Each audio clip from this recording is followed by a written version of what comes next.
Otkako pred nekoliko denovi Anima Mundi izlaze so šokantno video za поголем број на затруени бездомни кучиња и мачки во Берово, општината ангажираше шинтерска служба.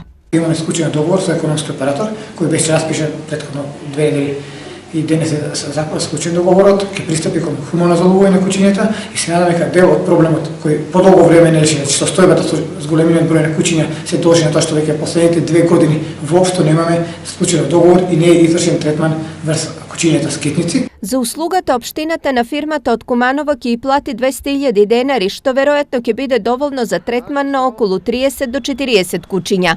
Заловувањето се врши по законските прописи и по правилници.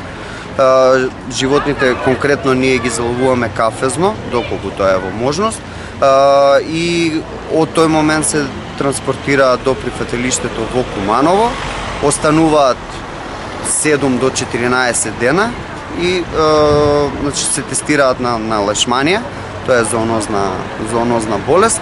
Доколку се негативни, поминат тест на агресија, се кастрираат, вакцинираат, им се поставуваат микрочипови, ушни маркици и се враќаат на реон на заловување. Во меѓувреме се бара соработка и од беровци. Апелирам и до собствените на кучиња да ги згрижат своите кучиња за да не се доаѓа во непријатна ситуација, дел од истите да бидат заловени и подоцна истите, значи во друга постапка да бидат вратени на самите собственици. Инаку пред неколку денови Анима Мунди ја алармираше јавноста дека пред очите на минувачите во агонични маки се усмртени голем број на животни, а лешеви на кучиња и мачки можеле да се видат на повеќе локации во Берово, што според Анима Мунди е потврда дека се работи за организиран, а не за изолиран случај.